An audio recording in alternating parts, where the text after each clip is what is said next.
नाज़रीन किराम, लैलतुल क़द्र खैरुम मिनल अल्फ़ि शहर। आज की वो रात है जहाँ माशाअल्लाह अल्लाह तबारक व तआला आज की एक रात इबादत करने वाले को 83 बरस की इबादत का सवाब देगा। और आप जानते हैं कि 5 रातें हैं ये, 21वीं शब, 23वीं शब, 25वीं शब, 27वीं शब और 29वीं शब। ये 5 रातों में अगर कोई जाग ले और वो शब क़द्र पा ले तो गोया वो 83 बरस अपने अल्लाह को याद करने वालों में उसका शुमार होगा और उसका नाम होगा।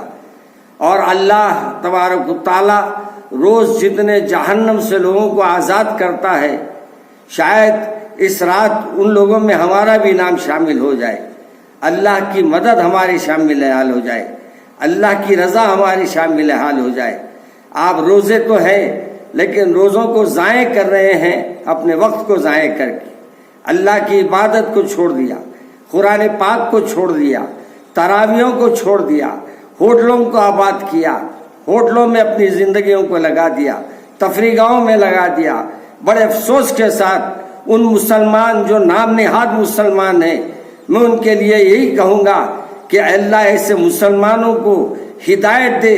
अगर ये हिदायत के काबिल नहीं है तो ये हमारे लिए और मुसलमानों को बदनाम करने के लिए जो ये कमालात कर रहे हैं, जो ये एग्जीबिशन रख के तमाशे कर रहे हैं, जहाँ डिस्को करा रहे हैं, औरतों का नाच, मर्दों का नाच, खाने के पीने के अशिया और न जाने और क्या क्या बदमाशियाँ किए जा रहे हैं।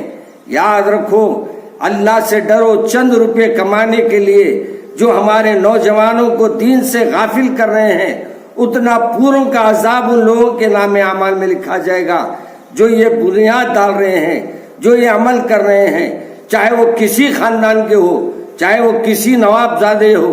मगर अल्लाह से डरो उससे पहले कि तुम्हें मौत आए, और मौत ऐसी ना आए कि तुम्हारी मुंह से कलमा तक ना निकले।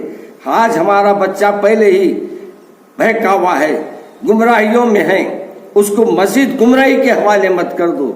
और मैं नौजवानों से भी अपील कर रहा हूँ और उन घर वालों से अपील कर रहा हूँ, काश ये बात आपकी समझ में आ जाए कि आपके बेटे तफरीह को नहीं जा रहे हैं, आपके बेटी तफरीह को नहीं जा रहे हैं, आप तफरीह को नहीं जा रहे हैं, बल्कि गुनाहों से अपनी आंखों को खराब करने जा रहे हैं। कानों में गुनाहों को डालकर अपने कानों से गाफिल हो रहे हैं, जबान हिलाकर अल्लाह की नाफरमानी कर रहे हैं। मैं उन लोगों से जो शादी खानों में ये तमाशे कर रहे हैं, मैं तो अपील करता हूँ, अब ये हालात से तौबा कर लो। अब आ जाओ, अल्लाह की रहमत के सामने हाथ उठा लो, तौबा करो। कमाने के लिए, अपने शान और शौकत के लिए आज तुम फिल्म एक्टरों को बुला रहे हैं, आज तुम अपनी नुमाइश कर रहे हैं। याद रखो, एक दिन तुम्हारी नुमाइश होगी और वहाँ कोई मिटाने वाला नहीं होगा, और वो दिन क़यामत का दिन होगा। और जितने लोगों को तुम गुमराह कर रहे हैं वो सब तुम्हारी गवाही देंगे और तुम्हारा सिर्फ और सिर्फ ठिकाना जहन्नम होगा। मैं आज भी उनसे अपील करता हूँ कि ये शोबदें बंद कीजिए, गाना बंद कीजिए, नाचना बंद कीजिए, ये फिल्म एक्टरों को बुलाना बंद कीजिए। खुदारा वो सब प्यारे रसूल सल्लल्लाहु अलैहि वसल्लम की उम्मती है जो आज बर्बाद हो रहे हैं, इनको बर्बाद होने से बचा लीजिए। अस्सलामु अलैकुम व रहमतुल्लाहि व बरकातहू। नहमदुहु व नसल्ली अला रसूलिल करीम। अज़ीज़ान मोहतरम, इंशाअल्लाह हफ्ते के दिन बाद नमाज इशा जामे मस्जिद चौक में मरकज़ी जलसे शब क़द्र होगा, जहाँ इंशाअल्लाह शब क़द्र के सिलसिले में तफसील से आपको मैं खिताब करूँगा। आप इस रात को गनीमत जानिए, तौबा, इस्तग़फ़ार, अल्लाह के सामने लंबे लंबे सजदे कीजिए और अल्लाह को मनाने की कोशिश कीजिए। जामे मस्जिद चौक इंशाअल्लाह उस दिन मैं 11 बजे से वहाँ 11:30 बजे से खिताब करूँगा, वहाँ ज़रूर तशरीफ़ लाए। और मुझे अफसोस हो रहा है ये सुनकर, अभी मुझे बताया गया कि आज ये मुबारक महीने में भी नफ़रतें इतनी बढ़ गई है कि एक दूसरे के खून कर रहे हैं। खुदारा अल्लाह से डरो, एक मुसलमान के खून को बहाना कितना बड़ा गुनाह है तुम समझ नहीं पा रहे हैं।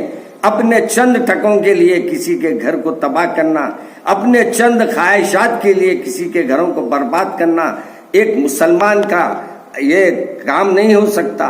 ہاں، یہ جو وہ کام ہو رہے ہیں، میں اپیل کرتا ہوں مسلمانوں سے، اگر مسائل کو حل کرنا ہے تو علماء کے پاس جاؤ، بجائے اس کے کہ ایک دوسرے کے گلے پکڑے۔ علماء کے پاس جاؤ، اللہ والوں کے پاس جاؤ، مسجد کے اماموں کے پاس جاؤ، مگر ایمان لو یعنی نیک لوگوں کے پاس جاؤ اور جا کر اپنے مسئلے کی ایک سوی کرو۔ اللہ مجھے اور آپ کو ان مبارک راتوں میں جو اب 2-3 باقی رہ گئے ہیں، آج کی رات ہے اور پھر ہفتے کی رات ہے اور پھر پیر کی رات رہے گی، یہ 3 راتیں اللہ ہم کو عبادت کرنے کی توفیق عطا فرما دے تاکہ ہم کو شب قدر مل جائے۔ اللہ مجھے اور آپ کو اپنے فضل و کرم سے اپنی حفاظت میں رکھے۔ السلام علیکم ورحمۃ اللہ وبرکاتہ۔